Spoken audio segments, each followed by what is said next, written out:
ഈശ്വരൻ്റെ എല്ലാ ഗുണങ്ങളും, ഇപ്പോൾ ഈശ്വരന് വേണ്ട പ്രധാന ഗുണം എന്ന് പറയുന്നത് സർവശക്തനായിരിക്കും, സർവ്വവ്യാപിയായിരിക്കും, സർവജ്ഞനായിരിക്കും, നിഷ്പക്ഷനായിരിക്കും, ന്യായകാരിയായിരിക്കും. ഈശ്വരൻ്റെ അംശമാണ് നമ്മളെങ്കിൽ സ്വാഭാവികമായിട്ട് ആ തുള്ളിക്കും വരണം. അതായത് ആത്മാവ് എന്ന് പറഞ്ഞൊരു സോഫ്റ്റ് പാർട്ടാണ്, മറ്റൊരു സോഫ്റ്റ് പാർട്ടാണ്, അത്രയേ ഉള്ളൂ. നദിക്ക് ഈ പറയുന്ന കടലിനോട് ലയിക്കാൻ പറ്റും, പക്ഷെ ഈ കടലിന് നദിയിലേക്ക് ലയിക്കാൻ പറ്റില്ല, ഒരിക്കലും പറ്റില്ല.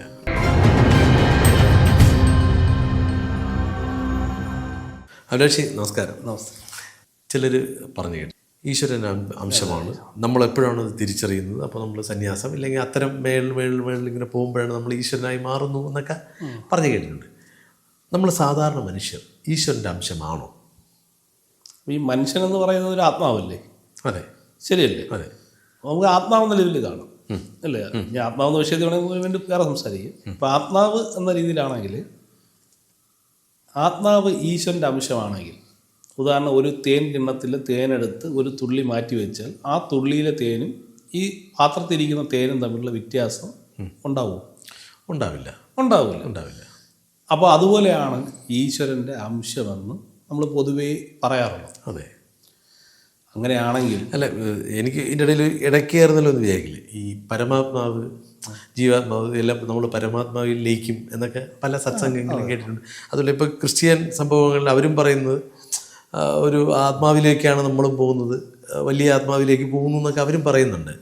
അപ്പോൾ അതൊക്കെ വെച്ച് കണക്ട് ചെയ്ത് നോക്കുമ്പോൾ നമ്മൾ അതിൻ്റെ ഒരു പാർട്ടാണോ എന്നൊരു സംശയം. അതാണ് പറഞ്ഞത്. നമുക്ക് ഈ പാത്രത്തിലെ തേന് നമുക്ക് പരമാത്മാവെന്ന് എടുക്കാം, അല്ലെങ്കിൽ നിത്യജീവൻ പോകാൻ ദൈവത്തിനടുത്ത് പോകുന്ന വിചാരിക്കാം. ചെറിയ തുള്ളി നമുക്ക് ജീവാത്മാവെന്ന് എടുക്കാം, മനുഷ്യനെ എടുക്കാം, അല്ലേ? അങ്ങനെയാണെങ്കിൽ ഈശ്വരൻ്റെ എല്ലാ ഗുണങ്ങളും, ഇപ്പോൾ ഈശ്വരന് വേണ്ട പ്രധാന ഗുണം എന്ന് പറയുന്നത് സർവശക്തനായിരിക്കും, സർവ്വവ്യാപിയായിരിക്കും, സർവജ്ഞനായിരിക്കും, നിഷ്പക്ഷനായിരിക്കും, ന്യായകാരിയായിരിക്കും, അരൂപിയായിരിക്കും. അതാണ് പറയണത്. എല്ലാ മതങ്ങളും അത് തന്നെ പറയണം. ഈ 6 മിനിമം ഗുണങ്ങളുള്ളവനാണ് ജഗദീശ്വരൻ. അപ്പോൾ ഈ തുള്ളി ഇതിലോട്ട് മാറ്റി വെച്ചാൽ ഈ 6 ഗുണങ്ങൾ ഉണ്ടാവും തുള്ളിയിൽ. മനുഷ്യനത് ഉണ്ടാവാൻ സാധ്യത കുറവാണ്. അല്ലേ? നമ്മളിപ്പോൾ ചർച്ച ചെയ്തെന്ന് വെച്ച് കഴിഞ്ഞാൽ ഈശ്വരൻ്റെ അംശമാണ് നമ്മളെങ്കിൽ സ്വാഭാവികമായിട്ട് ആ തുള്ളിക്കും വരണം. ഇനി ഈ തുള്ളിക്ക് വല്ല ദോഷം ഉണ്ടെങ്കിൽ അത് ഈശ്വരനും ഉണ്ടാവും. തുള്ളിക്ക് ദോഷം ഉണ്ടെങ്കിൽ നമ്മൾ ഇടയ്ക്ക് മായം ചേർക്കണമെങ്കിൽ ദോഷം ഉണ്ടാവും. അത് ഞാൻ പറഞ്ഞ ഈ ഈശ്വരൻ്റെ ഗുണങ്ങൾ അല്ലെങ്കിൽ കഴിവുകൾ ഈശ്വരൻ്റെ അംശത്തിലുണ്ടാവണം. തീർച്ചയായിട്ടും, ഉറപ്പായിട്ടും. ഇത് ലോജിക്ക്, നമുക്ക് യുക്തി കാര്യം ശരിയാണ്. തേനിന് മധുരമുണ്ട്, അതേ മധുരം തന്നെ തുള്ളിക്ക് ഉണ്ടാവണം. ഇനി ആ തേൻ്റെ തുള്ളിക്ക് വല്ല ദോഷം ഉണ്ടായാൽ ആ ദോഷം അവിടെ വരണം അല്ലേ?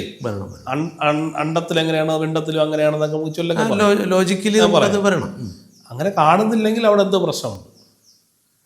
ഇപ്പം എനിക്ക് കുറേ ദോഷമുണ്ടെന്ന് എനിക്ക് തന്നെ അറിയാമല്ലോ, ഞാൻ വിലയിൽ പറയേണ്ട ആവശ്യമില്ല. ഇപ്പം എനിക്ക് കണ്ണാടി നോക്കിയാൽ, അല്ലെങ്കിൽ ഞാനെന്ന വ്യക്തി എന്നിലേക്ക് തന്നെ നോക്കിയാൽ എനിക്ക് അറിയാൻ പറ്റും എനിക്ക് എന്തൊക്കെ ദോഷമുണ്ട്, എന്തൊക്കെ ഗുണമുണ്ട്, ഇല്ലേ? അങ്ങേക്കും അറിയാൻ പറ്റും. എല്ലാ മനുഷ്യനും അറിയാൻ പറ്റും അവൻ്റെ ദുർബലത എന്താണ്, ദൗർബല്യം എന്താണ്, അവൻ്റെ സ്ട്രെങ്ത് എന്താണെന്നൊക്കെ അറിയാൻ കഴിയും. തീർച്ചയായും.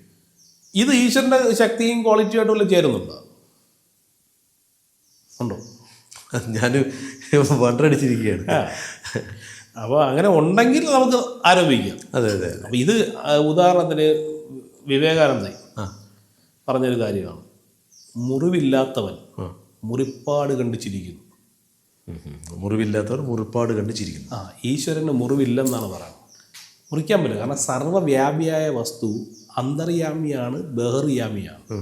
അപ്പോൾ എങ്ങും എല്ലായിടത്തും വ്യാപിച്ചിരിക്കുന്ന ഒരു വസ്തു എങ്ങനെ മുറിച്ചു മാറ്റും? പറ്റില്ല. അപ്പോൾ അങ്ങനെയാണ് വിവേകാനന്ദൻ പറയുന്നത്, മുറിവില്ലാത്തവൻ മുറിപ്പാട് കണ്ട് ചിരിക്കുന്നു. അപ്പം ഞാൻ മുറിപ്പാടാണെന്ന് പറയുമ്പോൾ മുറിവില്ലാത്തവൻ ചിരിക്കും. തീർച്ചയായും.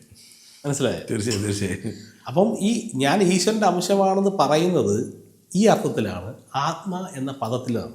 ആത്മാ എന്ന പദത്തിൽ ആത്മാവിൽ തന്നെ 2 ആത്മാവുണ്ട്, ഒന്ന് ജീവാത്മാവുണ്ട്, പരമാത്മാവുണ്ട്. ഈ ആത്മാ എന്ന പദം അവിടെ മനസ്സിലാക്കുന്നത് ചേതന.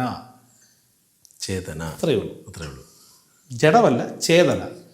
അതായത് 2 പേർക്ക് അനുഭവമുള്ളവരാണ്. സുഖം ദുഃഖം ഇതൊക്കെ അനുഭവിക്കാനുള്ള പ്രാപ്തിയുള്ളതാണ് ആത്മാവ് എന്ന് പറയുന്നത് നമ്മൾ പറഞ്ഞു. അത് വീണ്ടും വീണ്ടും ജന്മം എടുക്കുന്നുണ്ട് ജീവാത്മാവ്. ജീവാത്മാവ് എന്ന് പറയും. ഈശ്വരൻ പരമമായ ആത്മാവ് ഒന്നേ ഉള്ളൂ. വേറൊരു അതുപോലൊരു വസ്തുവിനെ പിന്നെ കാണാൻ പറ്റാത്തതുകൊണ്ട് ഏകനാണ് പരമാത്മാവ്. അപ്പോൾ ആ ഏകനായ പരമാത്മാവിൻ്റെ അംശമാണ് നമ്മളെങ്കിൽ അവൻ്റെ ഗുണങ്ങളിൽ നമുക്ക് വരണം. എങ്കിൽ നമ്മളെ ദോഷങ്ങൾ പുള്ളിയും ബാധിക്കും. തീർച്ചയായും. അപ്പോൾ ശരിക്കും ഈ പറയണത് തെറ്റാണോ? തെറ്റല്ലേ, ഉദ്ദേശിച്ചത് തെറ്റ്. അതായത് ഈശ്വരൻ വേറെ തന്നെയാണ്, ആത്മാവ് വേറെ തന്നെയാണ്. ഒരിക്കലും നമ്മൾ അതിൽ ചെന്ന് മോക്ഷം എന്നുള്ള, പക്ഷെ രണ്ടും തമ്മിലുള്ള ഗുണം എന്ന് വെച്ച് കഴിഞ്ഞാൽ രണ്ട് ചേതനയാണ്. അതായത് ആത്മാവ് എന്നുള്ളൊരു സോഫ്റ്റ് പാർട്ടാണ്, മറ്റൊരു സോഫ്റ്റ് പാർട്ടാണ്, അത്രയേ ഉള്ളൂ. അപ്പം ഈ പറഞ്ഞ നദിക്ക് ഈ പറയുന്ന കടലിനോട് ലയിക്കാൻ പറ്റും. അതെ. പക്ഷെ ഈ കടലിന് നദിയിലേക്ക് ലയിക്കാൻ പറ്റില്ല, ഒരിക്കലും പറ്റില്ല. ലയിക്കാൻ പറ്റുന്നത് കൊണ്ട് ആത്മാ തത്വം കൊണ്ടാണ്. പക്ഷെ രണ്ടും ഒന്നായതുകൊണ്ടല്ല. അതായത് ഒരു ഇരുമ്പ് കഷ്ണം അഗ്നിയിലിട്ട് കഴിഞ്ഞാൽ, അഗ്നിയിൽ പഴുത്ത് കഴിഞ്ഞാൽ അഗ്നിയിൽ ഇരുമ്പ് കഷ്ണത്തെ തിരിച്ചറിയാൻ പറ്റില്ല. അതെ, രണ്ടും ഒന്നായി മാറുകയാണ് എന്നും പറഞ്ഞ് അഗ്നിയാണോ ഇരുമ്പ് കഷ്ണം?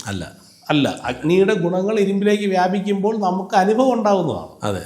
തിരിച്ച് ഇരുമ്പ് കഷ്ണത്തെ എടുക്കുമ്പോൾ ഇരുമ്പായിട്ട് മാറും. അപ്പോൾ ആത്മാവിന് അത്രയേ ഉള്ളൂ. അപ്പോൾ ഈശ്വരൻ്റെ അംശമാണെന്ന് പറഞ്ഞ് നമ്മൾ അഹങ്കരിക്കുന്നത് വലിയ പാപമാണ്. ഒരിക്കലും ചെയ്യാൻ പാടില്ല. അപ്പോൾ ഈ ഇത്തരം വേദികളിൽ ഇവരിങ്ങനെ ഈ പ്രഭാഷകരിങ്ങനെ പറയുന്നത് തെറ്റിദ്ധരിപ്പിക്കില്ലേ? അത് എനിക്ക് എന്താ പറയുക, അതിപ്പോൾ അവരുടെ അല്ല, അത് ഓരോരുത്തരുടെ ജ്ഞാനത്തിൻ്റെ ഇതാണോ? അതോ ജ്ഞാനം എല്ലാവർക്കും ഒരുപോലെ ആയിരിക്കും. ജ്ഞാനമെന്ന് വെച്ചാൽ കോൺക്രീറ്റഡ് ആയിട്ടുള്ള നോളജിൻ്റെയാണ് ജ്ഞാനം എന്ന് പറഞ്ഞു. അത് എനിക്കും അങ്ങേക്ക് രണ്ടാകില്ല. അല്ല, അത് ഈ ബുക്കുകൾ വായിച്ച് കിട്ടുന്ന അറിവ് വ്യത്യാസപ്പെടും. ഇപ്പോൾ ഉദാഹരണം, ഇന്ന് എൻ്റെ പേര് അഭിലാഷ് ആര്യ, നാളെ ഞാൻ വേണമെങ്കിൽ അബ്ദുൽ ഖാദർ ആവാം. അതെ. ഇല്ലേ? അപ്പോൾ അതിൻ്റെ അർത്ഥം വെച്ച് കഴിഞ്ഞാൽ മാറ്റത്തിന് വിധേയമാകുന്നതാണ് അറിവ്. മാറ്റപ്പെടാം, ജ്ഞാനം ഒരിക്കലും ജ്ഞാനം മാറും. അപ്പം ജ്ഞാനം അറിയണമെങ്കിൽ ബുദ്ധി ഉപയോഗിച്ചാലേ പറ്റും. ഇപ്പം നമ്മളിപ്പോൾ സംസാരിച്ച ബുദ്ധിയുടെ വളരെ സൂക്ഷ്മമായ അവസ്ഥയിലൂടെ വിശകലനം ചെയ്താണ് പോയത്. യുക്തിയാണ്. ആ വിഷയത്തിൽ യുക്തി നമ്മൾ ഉപയോഗിക്കുന്നുണ്ട്. അപ്പോൾ അത്തരത്തിൽ യുക്തി ഉപയോഗിച്ചിട്ട് വേണം ഈശ്വരനെ അറിയാൻ. ഇപ്പം ഞാനും ഈശ്വരനും ഒന്നാണെങ്കിൽ നമ്മൾ മോക്ഷത്തിന് വേണ്ടി ശ്രമിക്കേണ്ട ആവശ്യമുണ്ടോ? തീർച്ചയായും ഉണ്ടോ? അതില്ല. ഞാൻ തന്നെ ദൈവമാണെങ്കിൽ പിന്നെ ഞാൻ എന്തിന് മറ്റേ ദൈവത്തെ പ്രാപിക്കേണ്ട ആവശ്യമില്ല. അപ്പം അതിന് പൊതുവേ പറയുന്ന അദ്വൈതവാദം പറയുന്ന ആൾക്കാർ പറയുന്നത് വെച്ച് കഴിഞ്ഞാൽ, നീ ദൈവമാണെന്ന് നീ അറിയുന്നില്ല എന്നാണ്. അല്ല, തത്വമസിയും അത് തന്നെയാണ്. തത്വമസിയാണ് ഞാൻ ഇപ്പോൾ പറഞ്ഞത്. രണ്ടും ചേതനയാണെന്നുള്ളത്. തത്വത്തിൽ ആരാണ്? ഈ ഉറുമ്പും പാറ്റയും പല്ലിയും പഴുതാരയും പട്ടിയും പൂച്ചയായിട്ട് ഇരിക്കുന്നതെല്ലാം ഒരേ ആത്മാവാണ്. ആത്മാവിൽ ഒന്ന് തന്നെ എന്നർത്ഥം. അല്ല പരമാത്മാവും ആത്മാവും ജീവാത്മാവും ഒന്നെന്നുള്ള അത് അർത്ഥമില്ല. അല്ല, അത് ഈ ആത്മീയ വിഷയത്തിൽ അഗാധമായി ഉള്ളിലേക്ക് പഠിക്കുമ്പോൾ മാത്രമേ നമുക്ക് മനസ്സിലാവൂ. തീർച്ചയായിട്ടും അങ്ങനെപോലുള്ള ആളുകൾ ഇടയ്ക്ക് പിന്നെ ആര്യസമാജത്തിൻ്റെ പ്രവർത്തകർ തന്നെയാണ് ഇതിനെ കൂടുതൽ പൊളിച്ച് ആളുകളിലേക്ക് എത്തിക്കുന്നത്. അല്ല, ഞങ്ങൾ പൊളിക്കുകയല്ല ചെയ്യുന്നത്. ഇപ്പോൾ ഉദാഹരണം, ആര്യസമാജം ശരിയായ അറിവിലേക്ക് നയിക്കുന്നു. ഞങ്ങൾ പൊളിക്കുന്നു എന്ന് ഞാൻ ഉദ്ദേശിച്ചത് മറ്റുള്ളവർ പറയുന്ന പല കാര്യങ്ങളും യുക്തിയുടെ രീതിയിൽ നിങ്ങൾ പൊളിച്ച് പുറത്ത് കാണിക്കുന്നു. അത് നമ്മൾ സത്യം വരുമ്പോൾ, ഇപ്പോൾ സത്യമായ ഒരു വസ്തുവിനെ ഒറിജിനലായ ഒരു വസ്തുവിനെ ഒറിജിനൽ എഴുതി വയ്ക്കേണ്ട ആവശ്യമുണ്ടോ? ഇല്ല. ഇപ്പോൾ നമ്മൾ മതഗ്രന്ഥം കണ്ടില്ലേ, പരിശുദ്ധ വിശുദ്ധ. ഏതെങ്കിലും നിങ്ങൾ ഭാരതത്തിൻ്റെ സ്മൃതികളിൽ ഏതെങ്കിലും പരിശുദ്ധ വിശുദ്ധ ഇല്ല. അതിൻ്റെ ആവശ്യമില്ല. ഉണ്ടോ? ഇല്ല. നമ്മൾ പറഞ്ഞാലേ വിശുദ്ധി വരുന്നുള്ളൂ.